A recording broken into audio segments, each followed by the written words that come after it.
Hey guys, welcome back to my channel. Today Shane put up a highly anticipated video, but it's about an hour long, so I'm going to recap it for you in much less time.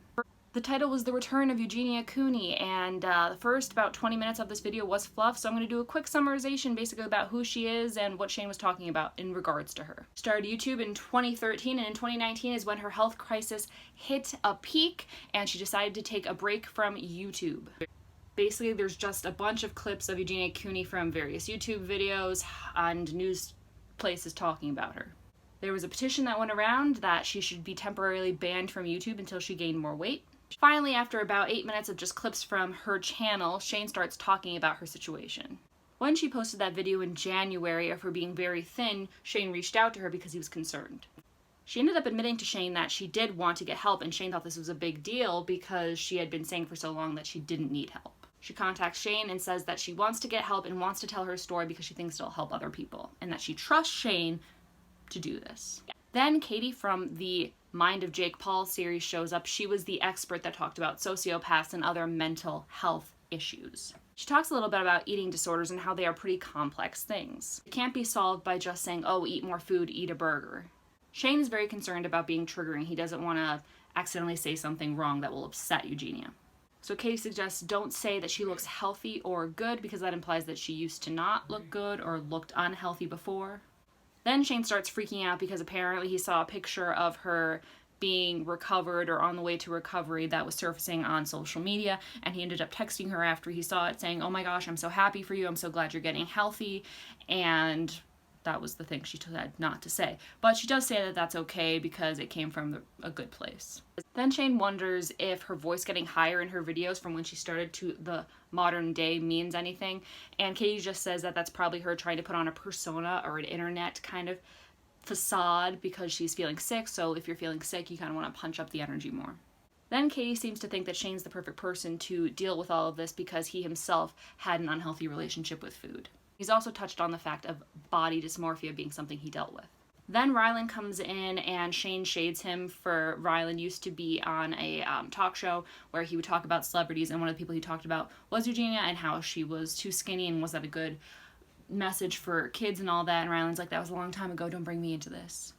Now at this point we finally go to her house. There's about 15 minutes more of fluff. Do a house tour. Something that actually was kind of interesting is she says that her house used to be a mafia house, so there's like a bunch of extra locks everywhere, and like Shane's worried that someone got murdered there, and she just kind of laughs nervously because there probably was. Then randomly her lawyer is there. Shane touches on the fact that a lot of people bullied her online. He asks how she's so nice, and she says, I just don't want other people feeling bad about themselves. At the 34-minute mark, we finally get to talking about rehab and all the things that she's been through. Shane double checks to make sure there's nothing off limits or things that he should avoid, and she says as long as it could help someone else, nothing is off limits. So then he says basically just tell your story. She then admits to having an eating disorder, and Shane says that when he had an eating disorder, he was very self-aware of it. She relates by saying it was like smoking. She knows she shouldn't have been acting that way, but she just couldn't stop. She says that she was always a smaller kid, you know, small in stature, petite, but when she started making videos, the comments kind of made her more aware of the fact, made her feel bad about herself, kind of made it worse, but also are what pushed her to go into treatment. She then admits to going to rehab and said it was kind of like being on Real World. Shane asks what that experience was like, and she says that it was very scheduled, very structured. She had a doctor that monitored her health, so like blood pressure, things like that, as well as a therapist. And in addition, they also had monitored meal time. So they would watch them when they eat. That was very scheduled. They had breakfast, snack, lunch, snack, dinner, and they also were monitored when they went to the bathroom to make sure they weren't throwing up any of their food. If people were following the rules and all of, the structure that the rehab center had, they got access to other privileges. Shane asks if she was on a meal plan. She says that she was, and slowly the doctors would increase the amount of food that she was eating.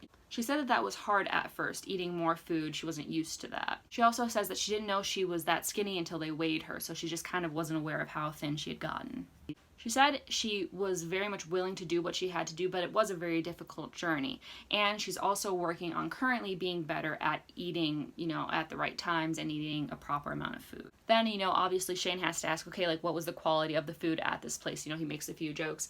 And she says it's actually pretty good. They eat things like fruit cups, egg McMuffin-like things, and all that jazz, as well as pancakes, and they also had like chips and fries as snacks.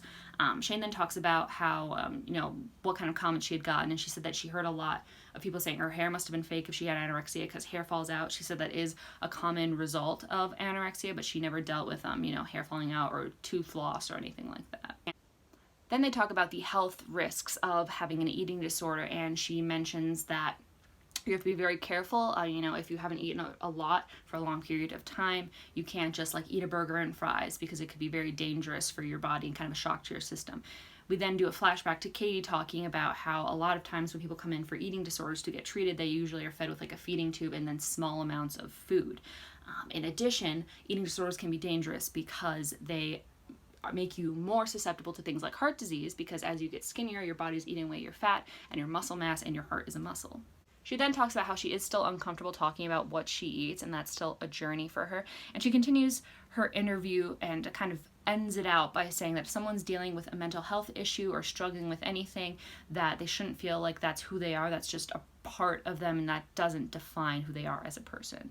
So then basically the serious part of the interview is over. That's pretty much all the substance to the actual interview there was. Then Shane kind of makes it light by saying, okay, what do you like to do as a person? Forget about eating disorder. What makes you you? She says she likes makeup and fashion, and then Shane ends up going into the bathroom with her and doing his makeup with her, and it's actually a pretty precious moment.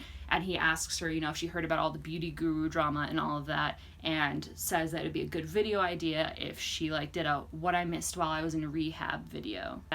And speaking of that video, it actually, this whole hour segment ends with us seeing a clip of the two of them filming a video for her channel. The closing scene of the video is the National Eating Disorder Hotline. So I thought that was pretty cool that they ended it with information, you know, phone number and website and all of that stuff for people who need to get help. That's it. That's the whole video. I hope that this saved you some time. You got the good information in there. If you did like it, be sure to subscribe because I put out videos every single week and it helps me a whole bunch.